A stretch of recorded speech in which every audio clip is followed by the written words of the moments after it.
Bonjour Sabrina, bonjour Guillaume.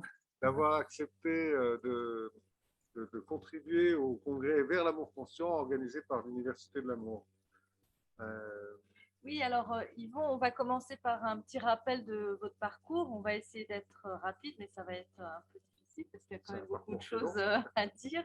Oui. Je n'en voudrais pas, j'espère, si on est un peu synthétique. Donc, vous êtes psychologue, vous êtes auteur, éditeur. Vous avez rédigé beaucoup de chroniques donc à la télé, à la radio, dans différents magazines. Vous avez créé le Centre d'épanouissement psychocorporel, donc de 1980 à 2002, que vous avez dirigé. Et puis à partir de 1989, là, vous êtes consacré particulièrement à l'accompagnement des couples. Exact. Parmi tout ce que vous avez écrit, donc il y a les 200 articles, et puis il y a presque 30 livres quand même, donc, dont certains qui sont très connus. Hein, il y a la trilogie, donc, qui sont ces hommes heureux, l'homme, l'amour et le couple, qui sont ces femmes heureuses, les femmes, l'amour et le couple, qui sont ces couples heureux. Et puis il y a aussi ces femmes qui pensent trop. Voilà. Oui, c'est ça. à l'envers, ça. Et ce livre-là, j'ai eu un grand honneur. Ce livre-là a été classé par le magazine Psychologie comme l'un des 50 livres qui changent une vie. Ah, magnifique. Magnifique. Donc, qui change aussi un couple. Si moi, je change, c'est évident que ma relation conjugale va changer. Bien sûr.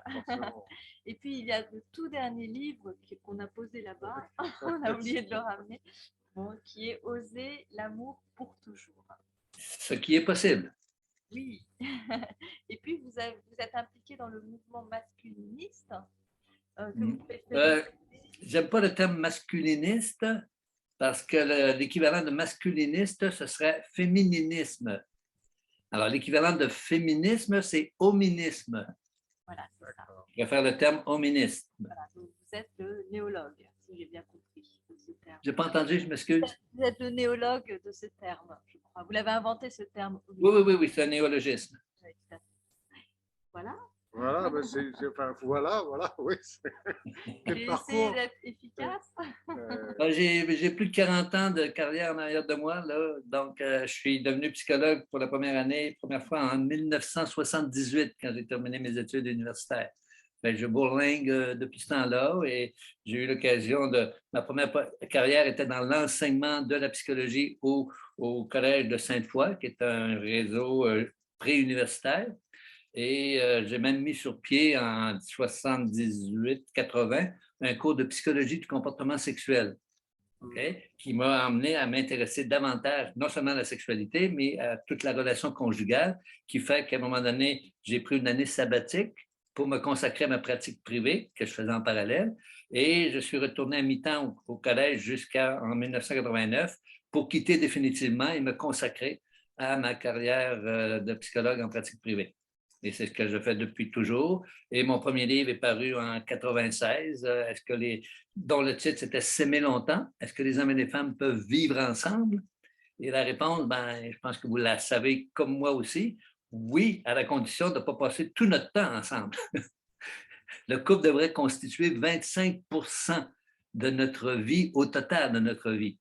Okay? Parce qu'il y a ma profession, il y a mes enfants et il y a moi aussi là, qui veut se garder une vie privée. Je dois à mon jardin secret, je dois à mes activités, à mes amis qui ne sont pas nécessairement des amis ou des activités de couple. Voilà. Il va falloir qu'on passe moins de temps ensemble. Oui, ben on va faire ça tout de suite. D'ailleurs, je vais m'en aller. Une chose que vous dites dans votre dernier livre, jamais été aussi facile de faire des rencontres, mais il semble de plus en plus difficile de rencontrer un partenaire avec lequel construire un projet de vie à long terme. Oui. C'est très intéressant, j'aimerais bien que vous nous en disiez plus.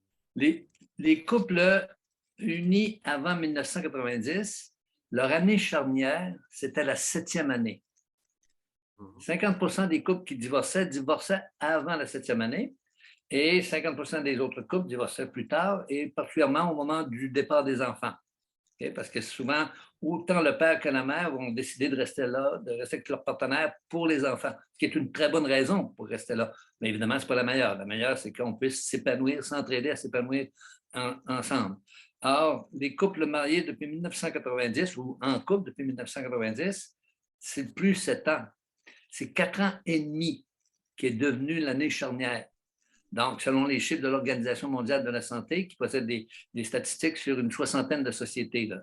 Tout ce que j'ai écrit dans mes livres, tout ce que je vais vous dire pendant l'entrevue, c'est basé sur des recherches scientifiques, sur des données probantes qui fait que je ne parle pas à travers mon chapeau, là.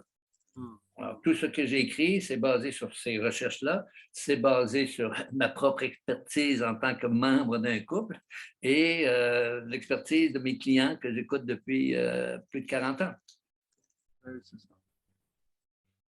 Donc, si les gens se séparent plus rapidement aujourd'hui, c'est parce que notre société est devenue beaucoup plus égocentrée. Et c'est Evelyne Sulro, là, une sociologue française, qui disait que les gens divorcent aujourd'hui par désenchantement. Mon prince charmant qui s'est transformé en crapaud, ma princesse qui s'est transformée en sorcière. Ben, je pense qu'ailleurs, ça va être meilleur, que le prochain sera le bon. Alors, les gens, à mon avis, divorcent beaucoup trop tôt parce qu'ils n'ont pas appris que le couple, contrairement à la croyance ou à l'espérance populaire, n'est pas fait pour rendre heureux. Le couple est un creuset pour générer des crises. Et c'est la façon dont on passe à travers des moments critiques et qu'on négocie des ententes à double gagnant sur des problèmes qui, dans 70% des cas, sont insolubles, qui est le critère pronostic de l'évolution d'un couple. Parce que chaque crise surmontée, le couple se construit à partir de crises surmontées, renforce les deux partenaires pour la prochaine crise.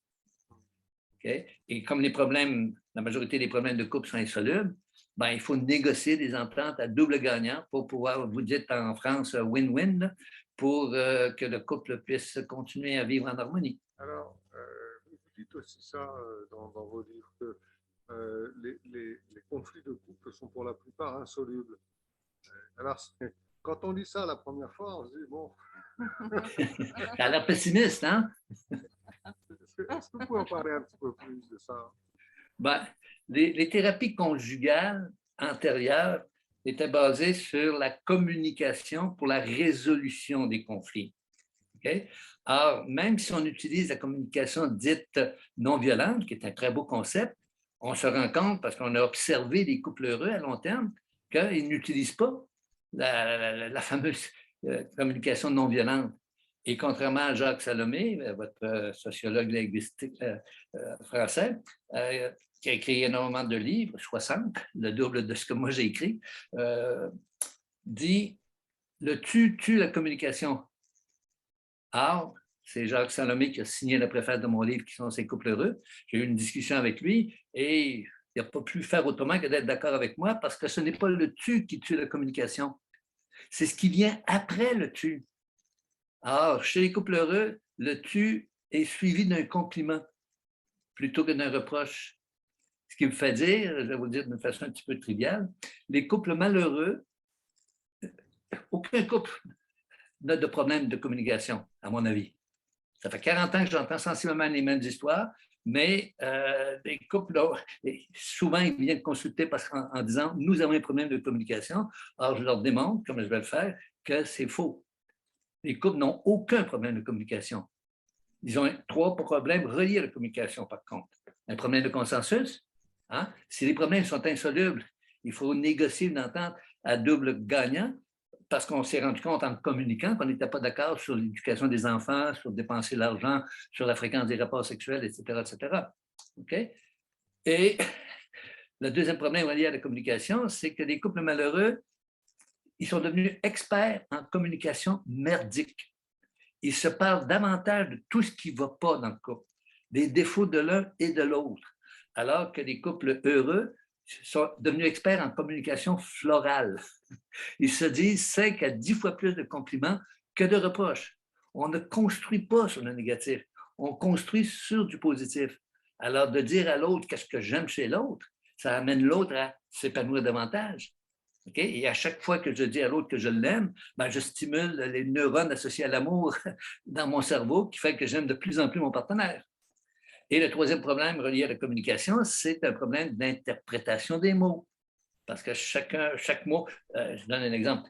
En France, quand vous demandez à l'autre comment vont tes gosses, vous faites référence aux enfants. Si vous venez au Québec et vous demandez à un homme comment vont tes gosses, ça fait référence à nos testicules. Ouais, c'est ça. Donc, l'interprétation des mots peut être à la source de conflits, d'incompréhension. Donc, c'est pour ça qu'il faut apprendre à communiquer du positif dans un couple pour être heureux. Oui, vous parlez de langue maternelle de l'autre dans votre, je ne sais plus dans quel livre, d'apprendre Oui. la langue maternelle de son partenaire parce qu'on ne Oui. parle pas la même langue. J'ai beaucoup aimé ce... Ouais. Ça, c'est Gary Chapman qui a écrit un livre excellent que je conseille à tout le monde, c'est Les langages de l'amour. Il y en a 5. Hein? Des cadeaux, des paroles valorisantes, le contact physique comprenant ou non la sexualité, des services rendus et ce que j'appelle des moments suspendus. C'est-à-dire les deux, on est vraiment sur la même longueur d'onde, okay? Comme on le fait dans la lune de miel généralement. Okay? Alors, si moi, mon langage d'amour, parce que quand j'étais jeune, les plus beaux moments de mon enfance, c'était Noël, mon anniversaire, les périodes de fête où on s'offrait des cadeaux, ben, ça se peut que j'ai développé comme langage, langue maternelle, d'amour, des cadeaux. Mais ça se peut que mon partenaire, lui, ce n'est pas les cadeaux qui est important pour lui, c'est les paroles valorisantes. Alors, si lui, les parents étaient très positifs, se valorisaient, se récompensaient par des paroles, ben, tu peux bien m'offrir des cadeaux, mais si tu ne me dis jamais jusqu'à quel point je suis beau, fin, intelligent, etc., ben, moi, je ne me sentirais pas aimé. Rares sont les membres d'un couple qui vont parler la même langue d'amour maternel. D'où la nécessité de devenir bilingue dans un couple. Okay? De comprendre que quand tu m'offres un cadeau, pour toi, c'est une preuve d'amour. Alors, je devrais le percevoir comme ça. Et toi, tu dois apprendre que, bon, ben, si je veux vraiment me sentir aimé, que tu dois me faire des compliments. Et même quand les deux ont la même langue d'amour, comme les cadeaux, okay? Ce qui est souvent le cas, offrir un cadeau utile à une femme, je ne pense pas que ce soit très apprécié. Alors, offrir un cadeau utile à un homme, oui, ça va être apprécié. C'est comme la langue française. Moi, je parle avec un accent, vous parlez avec un accent. À Marseille, on ne parle pas tout à fait de la même façon qu'ici. Hein? À Perpignan, encore différemment. C'est ça la différence de nuance, même quand on parle la même langue d'amour maternel. Alors, Yvon, vous nous avez dit en préparant cet entretien que, en fait, la relation, le couple, eh bien, c'était un peu comme une recette, ça s'apprenait, donc voilà, et qu'il fallait connaître un peu les différents ingrédients. Est-ce que vous pourriez nous donner d'autres ingrédients par rapport donc à la thématique de cette présentation, oui, qui est comment assurer consciemment le bonheur conjugal à long terme? Oui. Il y a 4 éléments pour faire d'un couple un couple heureux à long terme. Et mon expertise me dit que même chez les couples qui se disputent, qui finissent par se séparer, que ce n'est pas l'amour et la bonne foi qui sont en cause. Okay? Généralement, monsieur, il est de bonne foi lorsqu'il pense qu'il peut acheter la paix par le silence, ne sachant pas que c'est la pire des violences psychologiques qu'un homme, par amour et de bonne foi, va faire à sa partenaire. Madame, c'est par amour et de bonne foi qu'elle nous donne des conseils non sollicités, on a l'impression qu'elle nous infantilise. Vous comprenez tantôt quand je parlais d'interprétation, là, ça aussi, là, c'est par amour et de bonne foi. Les femmes ne donnent jamais de conseils non sollicités à des gens qu'elles n'aiment pas, seulement aux gens qu'elles aiment. C'est son côté maternel qui arrive. Donc, l'amour et la bonne foi, sauf exception. J'en ai vu dans mon bureau des couples où il y avait un psychopathe, un narcissique, un pervers, mais ça, c'est quoi, 2-3% de tous les couples que j'ai rencontrés? La très grande majorité des couples sont encore aimants et sont de bonne foi. La preuve, ils viennent en thérapie pour essayer de sauver leur couple. Okay? Ce qui manque généralement, c'est les 2 autres éléments. La connaissance des petites différences qui existent toujours entre les hommes et les femmes, malgré le grand désir d'égalité, et j'en suis. On devrait, hommes et femmes, pas faire de sexisme comme tel. Les femmes ont droit au même salaire que nous, ils ont droit aux mêmes chances d'études que nous. Okay? Mais il y a encore des petites différences, donc celle dont je viens de vous parler, l'homme qui pense acheter la paix pour le silence, madame qui donne des conseils non sollicités, OK?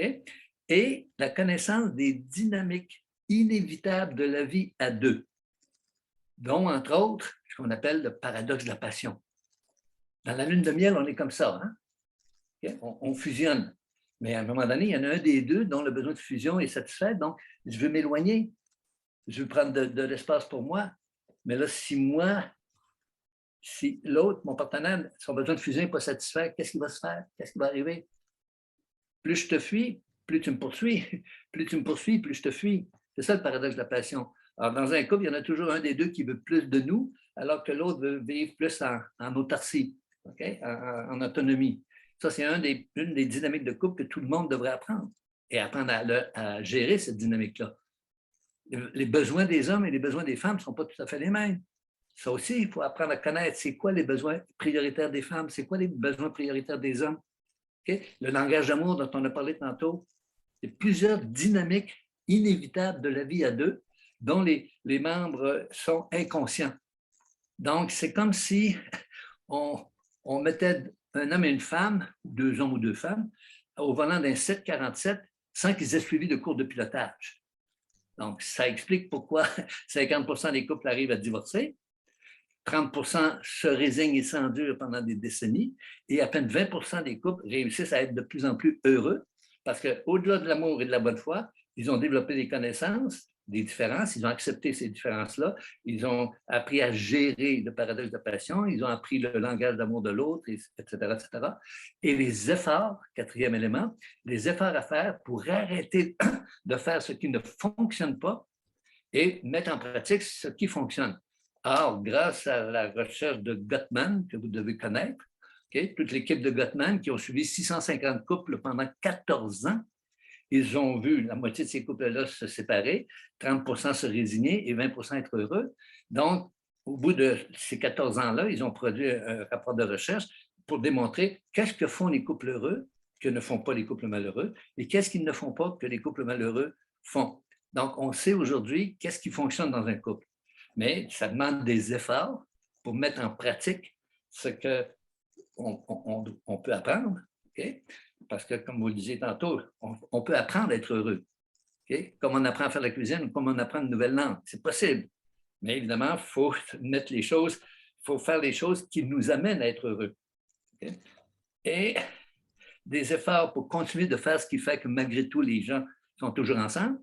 Donc, qu'est-ce qui fait que le couple est toujours ensemble et qu'ils viennent consulter? C'est qu'il y a encore un lien entre les deux.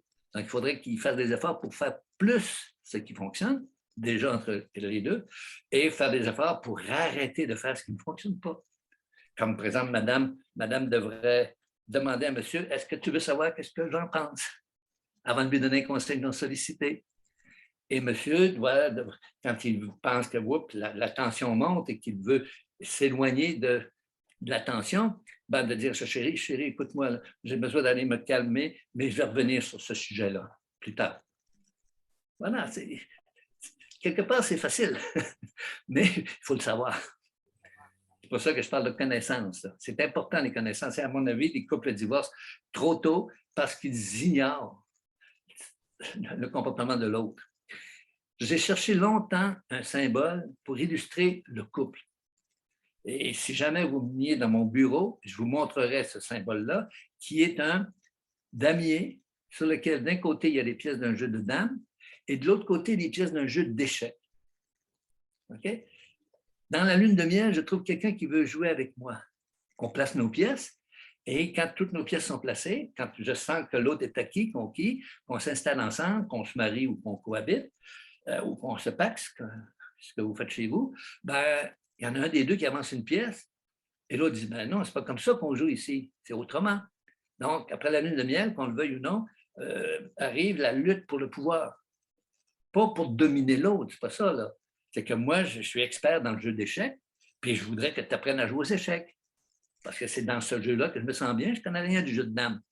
Okay? Donc, s'affirmer, okay? Affirmer ses règlements, mais les membres des couples heureux restent ouverts à apprendre les règlements du jeu de l'autre.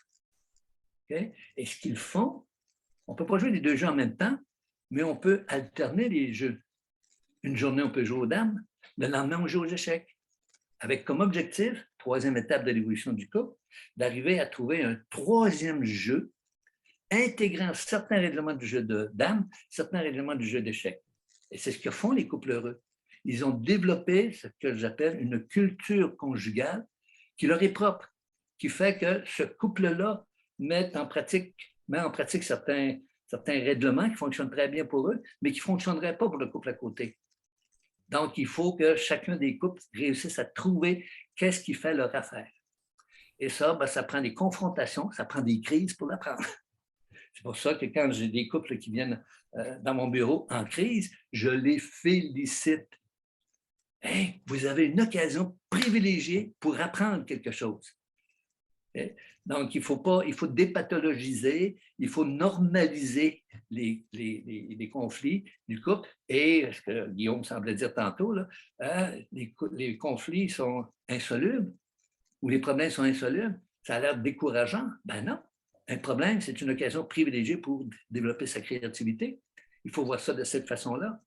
Donc, les problèmes sont là pour nous apprendre à négocier des solutions, pas des solutions, des gestions de problèmes insolubles. Je donne un exemple de problème insoluble, l'argent. Dans un couple, habituellement, il y en a un qui est en sécurité financière et l'autre qui est en insécurité financière, qui veut mettre de l'argent de côté, alors que l'autre veut profiter de son argent maintenant. Les couples malheureux vont se disputer à savoir qui a raison, qui a tort.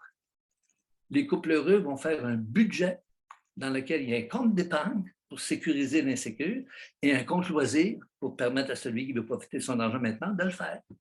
Et on arrête de parler d'argent. On a négocié une entente, on a fait un budget qu'on peut renouveler, dépendant du salaire de chacun et dépendant de la situation du couple aussi.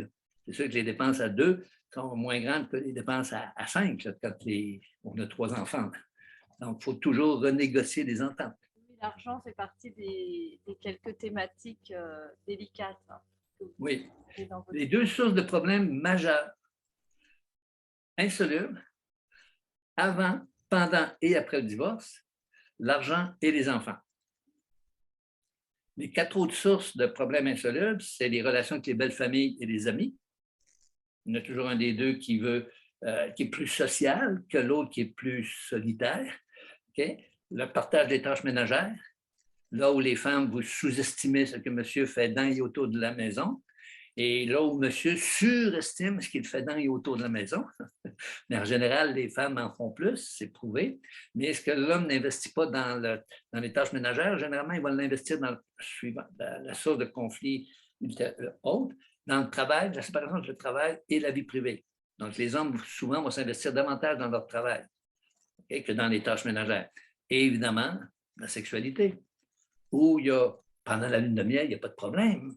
Les 2 sont dans la séduction, OK? Puis essaient de conquérir l'autre. Les femmes ne sont jamais aussi réceptives, initiatrices, actives pendant la lune de miel. Mais dès qu'elle a un enfant ou 2, on sait très bien que la libido de madame, lorsqu'elle est devenue mère, a tendance à diminuer, sinon à disparaître. C'est la principale difficulté sexuelle qu'on rencontre chez les couples, chez les femmes. Okay? Alors que monsieur, lui, il est toujours à son summum de désir sexuel, que sa femme soit non-mère ou mère. Et on sait, c'est Philippe Breneau, là, un psychiatre sexologue parisien, qui a vérifié, a fait une recherche et il sait qu'après 15 ans, 30% des couples ne font plus l'amour. C'est épouvantable. Alors que ici, il n'y avait pas de problème. Alors, qu'est-ce qu'on a arrêté de faire qui fait que la sexualité est devenue, a diminué? Que monsieur en veut toujours autant, mais que madame en offre moins, ben, c'est là où le couple doit prendre en main la sexualité et c'est possible d'arriver à une entente sexuelle aussi, comme on arrivait, comme avec le budget, on arrive à une entente financière. Je vous écoutais, je suis passionné parce que je suis thérapeute de couple aussi, alors du coup, je retrouve tout ce que j'explique aussi avec d'autres mots. Et vous parliez du fait que les crises sont des opportunités de grandir. Oui. En thérapie imago, le thérapeute dit chic une crise. Chic yes. une crise. Voilà. Toutes les lettres du mot crise se retrouvent dans le mot croissance. Okay? Et il y a des langues où il n'y a pas de différence entre crise et croissance. C'est le même symbole calligraphique. Okay? Donc, c'est comme ça qu'il faut voir. Une crise, c'est comme disait un des professeurs que j'ai eu, Dabrowski, qui n'est pas très connu, là, mais qui disait que une crise, c'est une période de désintégration positive. Je défais pour reconstruire. Est-ce qu'il y a des choses, des évolutions marquantes sur ces 40 années d'exercice que vous avez pu repérer chez les couples? Des choses qui ont changé, je ne sais pas, avec les générations ou avec… Ben, disons que même avant 40 ans, à 100 ans, le taux de divorce était de quelques pourcentages seulement, là. 5% en 1900. En 1920, il est monté à 30. Et en 1980, 2000, on est à 50%. Et nos sociologues nous prédisent 2 couples sur 3 sur une période de 40 ans qui vont se séparer. Et je le répète, ce n'est pas par manque d'amour et de bonne foi. C'est parce qu'on est trop égocentré, on est trop… Avant, les divorces, c'était pour des raisons majeures. Violence, défaut de pourvoir, toxicomanie, etc. Il y avait des raisons factuelles. Aujourd'hui, on divorce parce que bah, je ne me sens pas bien, je pense qu'ailleurs va être meilleur, etc., etc. Mais c'est beaucoup plus par désenchantement, comme disait Evelyne Sudreau. Donc, les conflits sont toujours les mêmes, mais on est beaucoup moins tolérant aujourd'hui qu'on l'était il y a 40 ans. Ça, c'est sûr.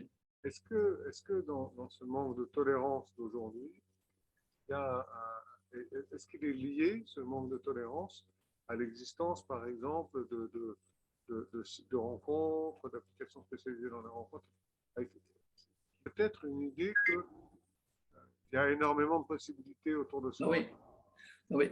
Mon prochain livre, qui va sortir en février ici au Québec et à l'automne en Europe, le titre, c'est « Le couple existe encore », 3 petits points, et l'amour aussi. Et dans ce livre-là, je déconstruis 10 préjugés, 10 fausses idées, fausses croyances par rapport au couple. Donc, les 2 principales, l'âme sœur. Hein? Tout le monde est à la recherche de l'âme sœur. Et les sites de rencontres, effectivement, si vous allez écrire âme sœur sur un outil de recherche de Google, vous allez avoir des millions de pages en l'espace de 3/10 de seconde. Okay? Si vous mettez soulmate en anglais, vous en avez 10 fois plus. Okay? On nous vend du rêve. Alors, moi, je ne connais pas une femme qui est parfaite. La femme qui, dans ma tête, qui est toujours réceptive sexuellement, qui est toujours valorisante, qui ne critique jamais, qui est toujours belle, n'existe que dans ma tête. Okay?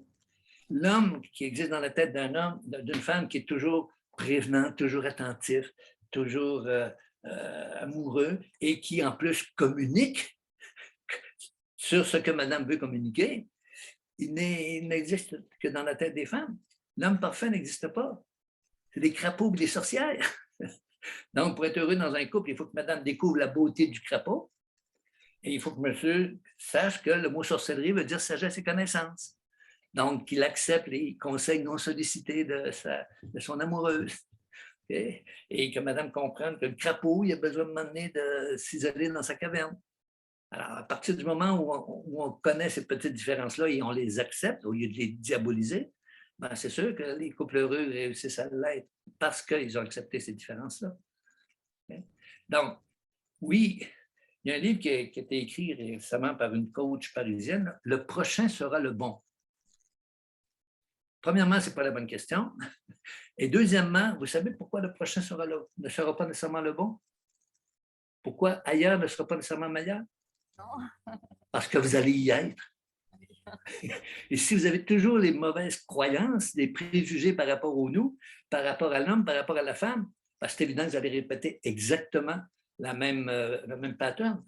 C'est ce qui explique que les premiers couples ont 50% de probabilité de divorcer, mais les deuxièmes couples, ça va jusqu'à 75%. On ne serait pas peut-être à croire que j'ai appris je ne répéterai pas la même erreur. Mais si j'ai encore les mêmes fausses croyances par rapport à l'âme sœur et par rapport à l'amour qui dit que si on s'aime, on va tout accepter de l'autre. Si tu m'aimais vraiment, tu me devinerais. Et patati patata. L'amour n'a pas ce pouvoir-là. Okay? Donc, le prochain ne sera pas nécessairement le bon. Et la bonne question, ça serait, mais comment ça se fait que je n'ai pas été le bon pour mon partenaire précédent? Elle est où ma responsabilité dans le fait que mon couple est arrivé à la séparation? Chacun des membres du couple sont 100% responsables de leur bout de la relation.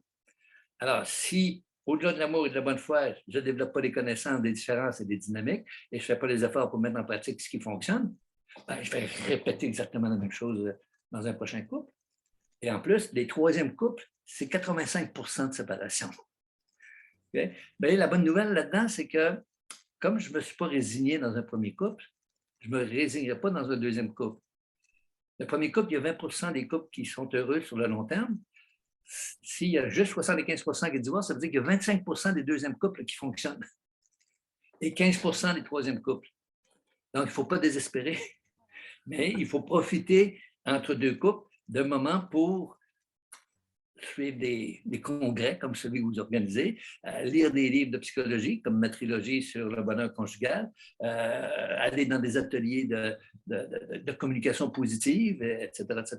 Prendre le temps de faire un bilan, de me découvrir, parce que, comme a si bien dit ma jumelle, un auteur français, le bonheur se trouve seul et se partage. Je ne peux pas demander à mon partenaire de me rendre heureux si moi-même je ne le suis pas heureux. Donc, c'est ça qu'il faut faire. Les gens pensent que le prochain sera le bon, c'est le prochain qui va me rendre heureux ou heureuse. Mais non, je dois me rendre heureux et partager ce bonheur-là avec une partenaire qui est heureuse. On augmente nos probabilités de l'être sur le long terme. C'est important de reprendre la thématique d'assurer consciemment le bonheur de son couple à long terme. Pourquoi c'est si important? Est-ce qu'on peut être heureux, encore plus heureux? Malgré toutes les difficultés de la vie à deux, malgré toutes les embûches, les moments critiques, ça reste encore la meilleure des stratégies pour être heureux sur le long terme. La psychologie positive, qui s'est développée depuis notre 21e siècle, calcule que 40% des gens qui sont heureux sont en couple, contre 28% qui sont célibataires. Donc, quelque part, c'est plus facile d'être heureux à deux parce que j'ai des besoins à différents niveaux dont la satisfaction dépend de la présence d'un partenaire. Le couple, à mon avis, devrait répondre à 25 besoins. Et si vous allez sur mon site internet, yvondala.com, vous avez le test du bonheur conjugal dans lequel il y a 25 questions qui réfèrent à 25 besoins. Et en répondant à ces 25 questions-là, vous allez avoir un pourcentage de votre bonheur conjugal. Okay? J'ai des couples qui arrivent dans mon bureau, il y en a un qui est à 30, l'autre est à 45. Alors que les couples heureux à long terme, ils sont généralement autour de 80-85%. Alors, si vous êtes en couple depuis longtemps et que vous avez une note qui dépasse 80, ben vous faites partie des couples heureux. Mais la majorité des couples vont se situer entre 50 et 75%. Et il faut faire attention parce que si on y prend garde, ben, on risque d'entrer dans un processus de désamour qui mène au divorce. D'où la nécessité de savoir des choses et de faire des efforts pour mettre en pratique ce qui fonctionne. Vous écrivez dans Oser l'amour pour toujours, vous écrivez « Les deux partenaires doivent comprendre que l'absence d'amour n'est pas la cause du problème, mais la conséquence du déséquilibre. » Je trouve cette phrase magnifique. Oui. J'aimerais bien que vous l'expliquiez. Les gens pensent que, bon, premièrement, ils pensent que passion et amour, c'est un autre préjugé, passion et amour, c'est la même chose. Non, non. La passion et l'amour, ça fait référence à deux circuits neurologiques différents. Okay? Je peux aimer quelqu'un que je ne désire pas, comme je peux désirer quelqu'un que je n'aime pas. Mais l'idéal, c'est que je désire et j'aime la même personne. Okay? Quand les deux sont canalisés sur la même personne, c'est plus facile d'être heureux. Okay? Dans tout couple je disais tantôt qu'il y avait le paradoxe de la passion, là, entre le besoin de fusion et le besoin d'autonomie. Ben, généralement, on va accuser l'amour d'être responsable. Ah, l'amour et la bonne foi, c'est pas ça qui manque dans les couples. Okay? C'est les connaissances dont j'ai parlé tantôt. Donc, ça ne donne rien d'accuser l'autre ou d'accuser l'amour. Si tu m'aimais vraiment, tu me comprendrais. Ça, c'est une des dynamiques des couples malheureux. C'est pas vrai. L'amour n'a rien à voir là-dedans. Mais s'il y a des équilibres, si mes besoins légitimes d'hommes ou de femmes sont frustrés, si on ne tient pas compte de mes sensibilités, ben c'est sûr que la conséquence, c'est qu'il va y avoir un processus de désamour qui va arriver plus rapidement chez ce qu'on appelle le contre-dépendant, qui veut plus d'espace pour lui, que chez le dépendant qui, lui, voyant son partenaire s'éloigner, ben son désir de l'autre est exacerbé. Hein? Plus tu me fuis, plus je te désire. Parce que par définition, je désire ce que je ne possède pas. Alors que lui, son désir, il est satisfait. Et son besoin d'aimer et d'être aimé, il est satisfait. Donc, je veux aller travailler, je veux m'occuper des enfants, je veux aller voir mes amis. Okay? Mais l'autre a l'impression que ben, c'est parce que tu m'aimes plus que tu veux ça. Ben non, l'amour n'a rien à voir là-dedans. Et la bonne foi non plus. C'est l'ignorance qui est, à mon avis, avec le fait du fait qu'on est égocentré, qui fait que l'amour finit par diminuer. Or, l'amour, pour moi, ce n'est pas ce qui existe au début. L'amour, c'est l'objectif du couple. La passion existe au début, en général, et va tendre à diminuer. Les gens qui associent la passion à l'amour ben, pensent qu'ils n'aiment plus leur partenaire. Ben non, l'amour, c'est ce qui va se construire ou non au fur et à mesure que la passion diminue, ce qui va se construire ou non à travers des moments critiques, à travers des négociations pour pouvoir arriver à des ententes win-win. Ça répond? Oui, absolument. Et ça m'amène à vous poser une autre question. Est-ce que vous pensez que l'amour est quelque chose, c'est une démarche délibérée, quoi? J'aime beaucoup la définition de Scott Peck dans son livre « Le chemin le moins fréquenté ». Il dit que l'amour, c'est une décision. La passion, c'est une impulsion. Je ne peux pas décider que telle femme va m'attirer puis que telle autre ne m'attirera pas.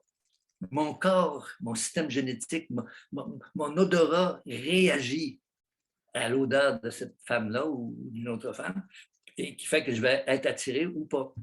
Okay? Mais je n'ai pas de pouvoir là-dessus. C'est biochimique, c'est génétique.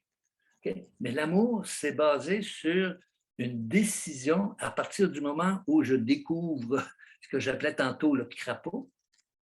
Et là, si je trouve que le crapaud, il est admirable et que j'apprends que le mot sorcellerie veut dire sagesse et connaissance et que j'accepte d'être influencé par ma partenaire, ben à ce moment-là, l'amour va grandir. L'amour, c'est le résultat d'une réflexion à partir du moment où je découvre réellement qui est la personne qui a suscité chez moi tant de sensations, tant d'émotions et tant de rêves pour le futur. Okay? C'est la passion. Et à un moment donné, c'est la première crise dans l'évolution d'un couple, ça. Okay? C'est la phase de la désidéalisation. Okay? Je pensais que cet homme-là, il est différent des autres, il n'est pas comme les autres. Jusqu'au jour où je me rends compte que c'est un homme exactement comme les autres, qui a exactement les mêmes besoins. Okay?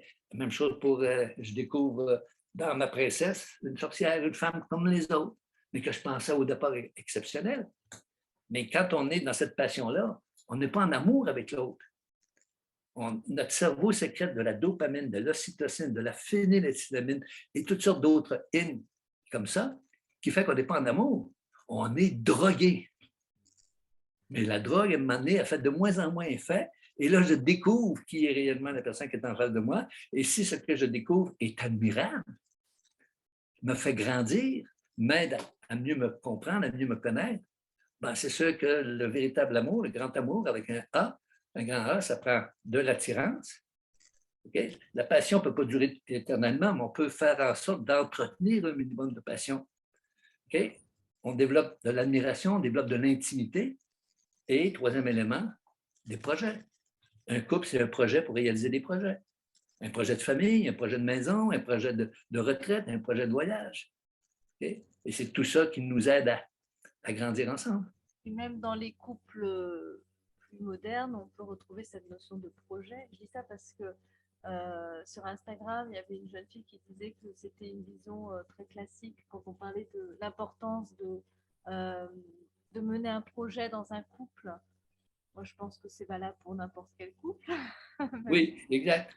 Un des devoirs que je donne, quand les couples viennent me consulter, je leur donne des devoirs. Je leur suggère de faire des choses. Et une des choses que je leur suggère, c'est au restaurant, par exemple, de parler de projets à court terme. D'ici un an, là, quand la pandémie là, va se terminer, là, comment vous voulez fêter ça? Là? Qu'est-ce que vous allez faire de spécial pour fêter la fin de la COVID? Okay? D'ici, projet à court terme, projet à moyen terme. D'ici 3 à 5 ans, qu'est-ce que vous voulez faire? Agrandir une pièce de la maison, vendre la maison pour déménager dans une autre maison, faire un autre enfant, peu importe. Okay? Et c'est quoi votre projet de retraite? Je suggère ça même à des couples qui viennent me voir dans la trentaine. C'est quoi vos projets de retraite? Parce qu'on a constaté, l'observation des couples heureux, on a constaté que les couples qui ont des projets à court, moyen et long terme, qui peuvent évoluer dans le temps, mais chaque projet réalisé augmente ma confiance, mon estime, et ma confiance et mon estime de mon partenaire, et faire en sorte que quand je me projette, quand le couple se projette comme ça dans l'avenir, c'est comme s'ils se voyaient et ils augmentent leur probabilité d'être encore ensemble.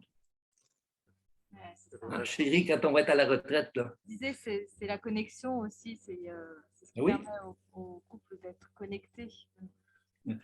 Les gens s'obstinent entre l'Occident et l'Orient, hein, à savoir, le bonheur, c'est le but du voyage ou c'est le voyage? Alors, quand on regarde la définition même du mot bonheur, c'est les deux. La définition du mot bonheur, okay, ça veut dire accroissement accordé par les dieux à une entreprise. J'entreprends quelque chose que j'aime et je réussis, comme par exemple l'écriture d'un livre. Okay? Moi, quand j'écris un livre et quand je suis devant mon ordinateur, je suis dans le wow, je m'oublie et j'oublie le temps. Okay? C'est pour ça qu'il faut que ma blonde vienne ma copine, au Québec, on dit ma blonde, vienne me dire, écoute, c'est le temps d'aller manger. Okay? J'oublie complètement le temps et je m'oublie moi, je suis dans la production. Et quand je vois le livre, wow! Fait que le bonheur, c'est d'entreprendre quelque chose qu'on aime et de réussir. Alors, les couples je répète, un couple, c'est un projet pour former le couple lui-même, mais un projet pour réaliser aussi d'autres projets. Et pas juste des projets de couple. Le couple est un projet pour aider les deux partenaires à se réaliser dans leur identité, dans leur personnalité, dans leur projet personnel. Moi, il y a une expression que j'aimerais bien que vous nous expliquiez un peu plus en détail, c'est l'expression d'ennemi intime que j'ai trouvée Oui. dans l'ouvrage. Alors, j'ai juste cité une phrase. Lorsque les deux amants du début s'éloignent lentement l'un de l'autre, ils deviennent de plus en plus des ennemis intimes. Voilà, j'aime beaucoup cette expression. Ouais. Ce qui unit et les amants et les ennemis, c'est l'intimité. Et même quand on parle dans l'intimité de choses, il faut le moins en parler possible, de choses qui ne vont pas, de défauts, de choses qu'on n'aime pas, on crée quand même une intimité, mais elle n'est pas agréable. Okay? Les gens pensent que dans un couple, c'est « je t'aime » ou « je te déteste ». Or, la réalité, c'est « je t'aime » quand tu satisfais mes besoins, quand tu parles mon langage d'amour, quand tu me valorises, mais je te déteste quand tu frustres mes besoins, quand tu n'es pas d'accord avec moi. Donc, ce n'est pas « je t'aime » ou « je te déteste ». C'est « je t'aime » et « je te déteste ». Mais évidemment, il faut, si vous allez passer mon test du bonheur conjugal, que les deux amants soient beaucoup plus présents que les deux ennemis. C'est pour ça que les couples heureux sont à 80%, vont donner un résultat de 80% et plus. C'est impossible, 100%. Il n'y a aucun homme, aucune femme parfaite. C'est utopique de croire qu'on peut être à 100%. Mais à 80%, ça veut dire que je suis plus souvent amant qu'ennemi. Okay? souvent, je pose la question suivante. C'est quoi le contraire de l'amour? Et les gens disent, ben, c'est la haine. Je dis, ben non, pas vrai. Le contraire de l'amour, ce n'est pas la haine. J'imagine que vous le savez, c'est l'indifférence. Si j'arrive en retard et qu'il n'y a pas de réaction de la part de ma partenaire, il faut que je me pose des questions. Mais si elle est en colère parce que j'arrive en retard, c'est bon signe. C'est pas agréable, mais c'est bon signe. Okay? Fait que là, c'est sûr que je peux justifier mon retard, mais si, comme on le voit chez les couples heureux, j'ai développé mon intelligence émotionnelle qui fait que je ne me laisse pas envahir par la colère de ma partenaire, parce que moi, je ne suis pas responsable de sa colère, je suis responsable de mon retard. Alors, si au lieu de justifier mon retard pour lui dire qu'elle n'a pas raison d'être en colère contre moi, je lui dis, si je comprends bien mon amour, ça va hâte que j'arrive. Moi aussi, je m'excuse pour mon retard. J'augmente les probabilités de passer une soirée agréable. Alors que dans l'autre cas, ben, il y a une escalade. Il y a ce que j'appelle une schismogenèse complémentaire qui fait que... Il y a aussi le fait qu'ici, on est amant intime. Mais le paradoxe, c'est qu'au fur et à mesure qu'on réalise les rêves qu'on a imaginés ici, ben, la maison, les enfants s'installent entre nous deux et à un moment donné, on arrive à s'éloigner l'un de l'autre. Les deux amants sont devenus deux êtres de devoir. Donc, ils sont frustrés dans leur besoin d'intimité. Et là, ben, ils commencent à se disputer en utilisant, si vous voulez qu'on en parle, les 4 cavaliers de l'Apocalypse. Okay? Alors, tous les couples, un jour ou l'autre, arrivent dans ce que j'appelle un point de rupture. Et c'est là où ça passe ou ça casse, comme on dit chez nous. Ou vous rompez le couple, ou vous rompez la dynamique qui vous a éloigné l'un de l'autre pour pouvoir vous retrouver ensemble. C'est pour ça qu'un des devoirs que je donne, c'est de passer au moins 5 heures par semaine en tête à tête, okay, pour s'informer de l'autre, matin et soir, et pour aller au restaurant pour parler de projets d'avenir. Et de se dire aussi, chérie, te rappelles-tu quand on s'est rencontrés, les folies qu'on a faites, là? Hein?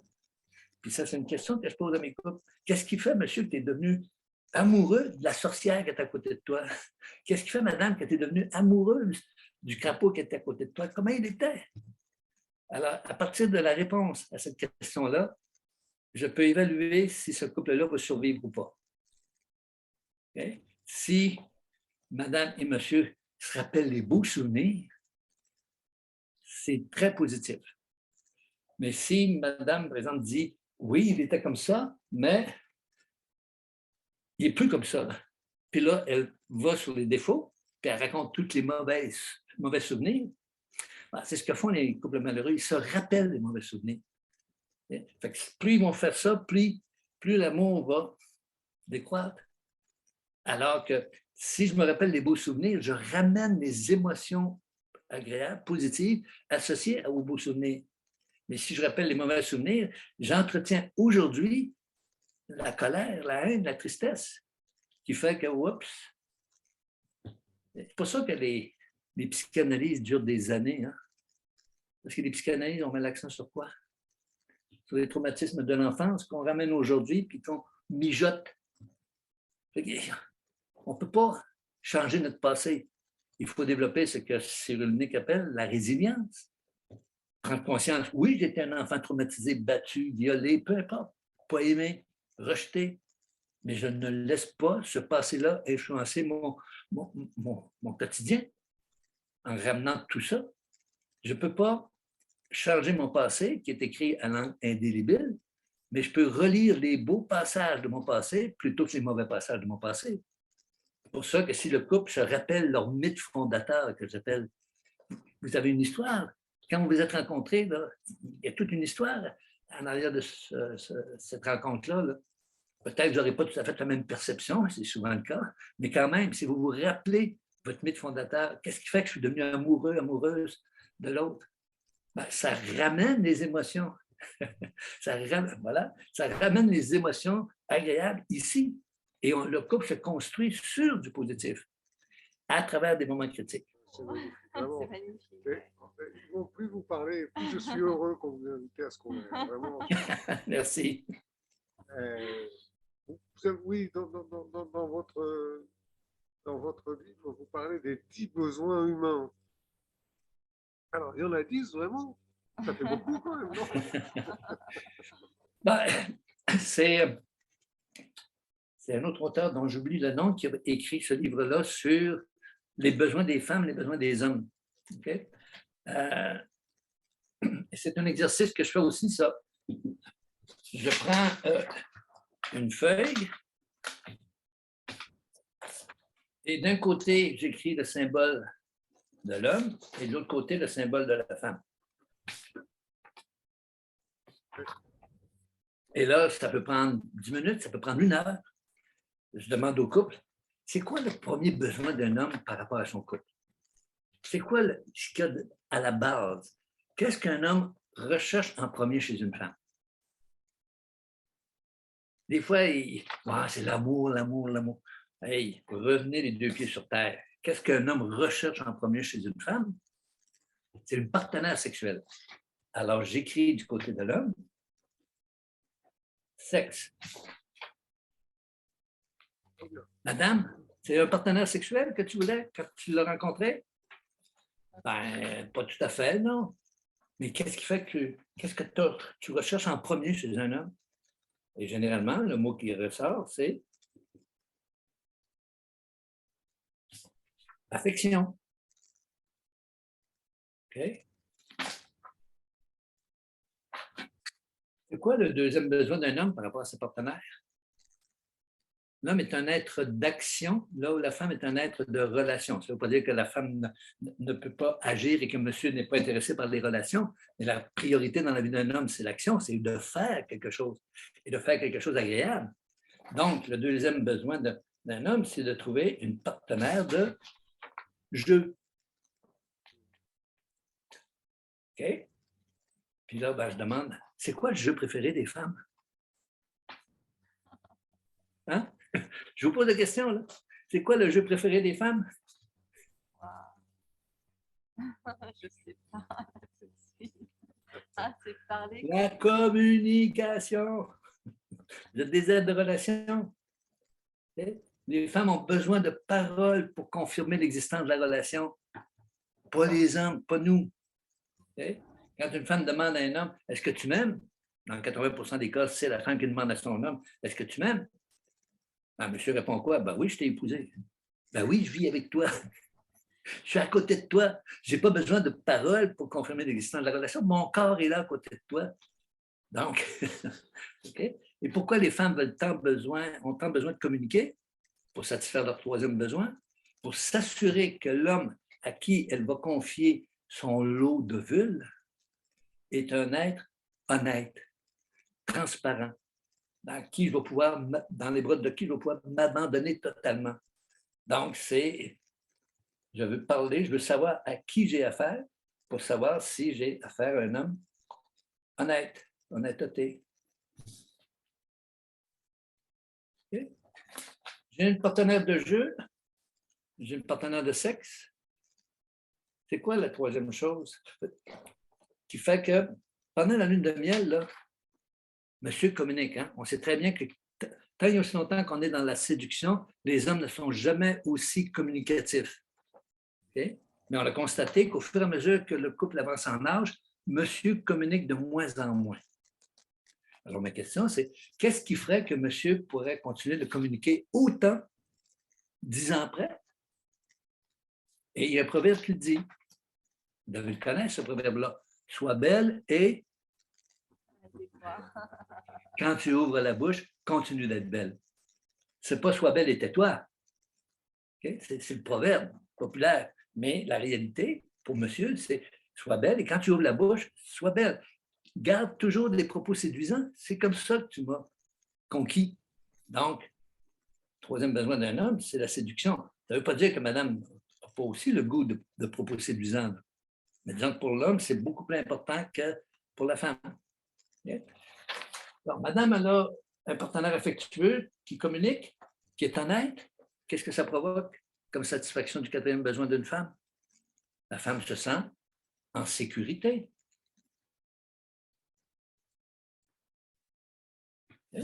Donc, c'est ça le quatrième besoin. Et à quel besoin la sécurité correspond-elle chez l'homme? Qu'est-ce qu'un homme veut après le sexe, après le jeu, puis après la séduction? Il veut la paix. La paix. Il veut pouvoir s'enfermer dans sa caverne de temps en temps et avoir la paix. D'ailleurs, quand vous lui posez la question, mesdames, à quoi, chérie, tu penses? Qu'est-ce qu'il vous répond? À rien. On est dans notre caverne, on est dans notre boîte vide. Okay? Et évidemment, le cinquième besoin d'une femme, pourquoi elle recherche un être affectueux, un être communicatif, un être qui la sécurise, et elle va d'autant être plus sécurisée que monsieur s'engage. Auparavant, monsieur s'engageait dans la survie alimentaire et la survie émotive. Aujourd'hui, les femmes, vous êtes capables d'assurer votre survie alimentaire, vous êtes capables de travailler, mais vous avez encore besoin d'un homme qui va s'engager à tout faire pour vous assurer cette sécurité-là et assurer le bien-être de vos enfants, de nos enfants. Okay? Mais pour qu'un homme s'engage, il faut que son cinquième besoin soit satisfait. Et c'est quoi son cinquième besoin? La valorisation. Vous savez que tous les livres qui ont été écrits sur ces hommes qui ne s'engagent pas ont surtout été écrits par des femmes qui disent que les hommes ne s'engagent pas, mais quand on regarde qu'est-ce qu'elles font, c'est qu'elles mettent l'accent sur qu'est-ce qui ne va pas. Okay? Tous les hommes sont toujours prêts à s'engager. Okay? Sauf qu'ils ne s'engagent pas nécessairement de la façon dont madame le voudrait. Mais si madame valorise la façon de monsieur de s'engager dans son couple, ben, okay, elle valorise le jeu de dames, ben, peut-être qu'il va apprendre à jouer aux échecs. Okay? Alors, une fois que ça c'est terminé, okay, je présente ça comme 5 médailles, recto, verso. Madame, tu vas avoir plus d'affection? C'est très simple, offre plus de sexe. Parce que quand monsieur est repu sexuellement, c'est à ce moment-là qu'il sécrète de l'ocytocine, l'hormone de l'attachement. Ça a l'air stéréotypé ce que je vais vous dire, mais c'est le sexe, le plaisir sexuel, entre autres, et le plaisir du jeu qui amène l'homme à l'amour. Mais c'est l'affection qui amène la femme à la sexualité. Pour l'homme, la sexualité, c'est un objectif. Pour la femme, c'est une conséquence. Si j'ai tout ça, je vais offrir ça. Alors, pendant la lune de miel, monsieur donne tout ça, madame donne tout ça, ça va bien. Mais c'est après que, dans la lutte pour le pouvoir, que chacun voudrait obtenir ça sans donner ça. Parce que si tu ne me donnes pas l'affection que je veux, tu n'auras pas de sexe. Si tu ne me valorises pas, je ne m'engagerai pas. C'est 5 médailles. Et ensuite, je suggère au couple d'ouvrir ça et de la coller sur la porte du frigo. Okay? Okay? Il faut comprendre que l'un ne va pas sans l'autre.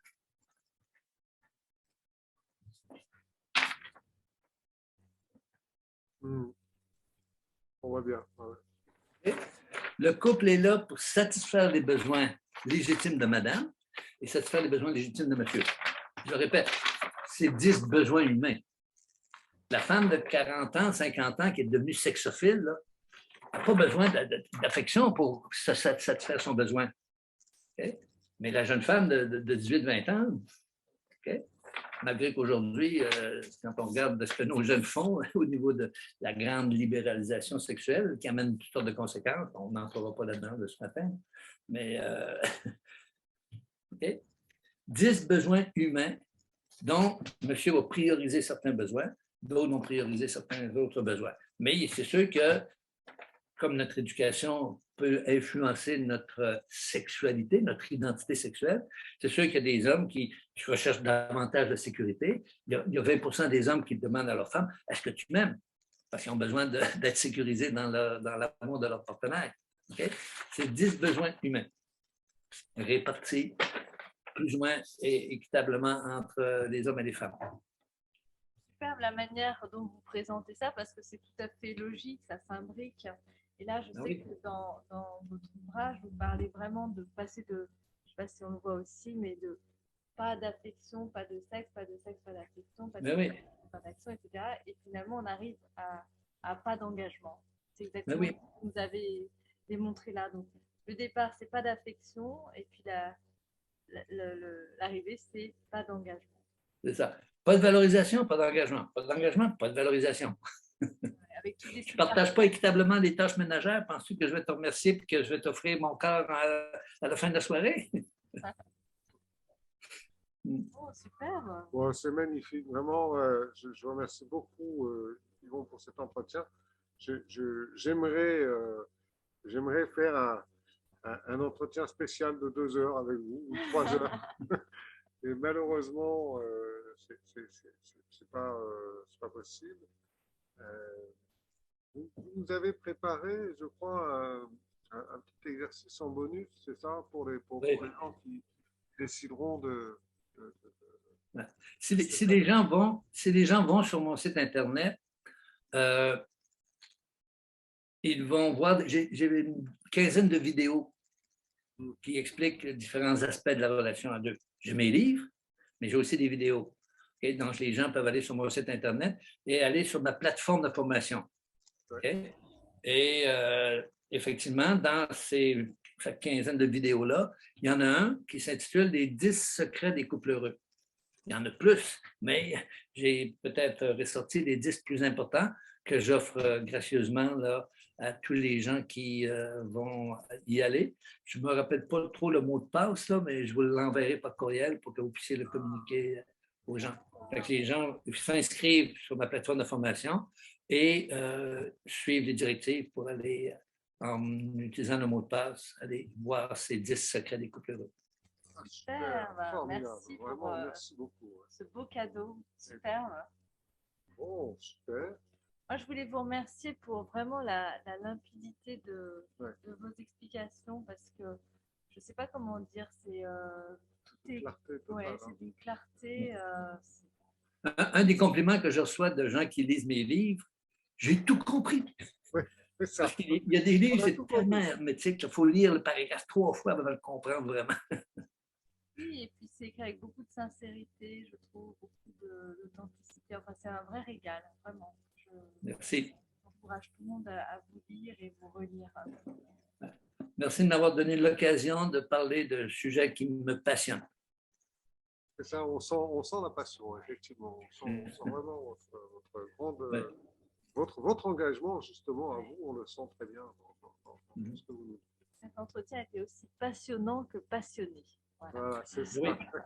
Et je ne parlerai pas de couple heureux si moi-même je n'étais pas heureux en couple. Et avec ma troisième partenaire, je fais partie des 15% heureux là, dont je parlais tantôt. Ça fait 40 ans que je suis heureux avec elle. On va fêter notre 40e anniversaire bientôt. Magnifique.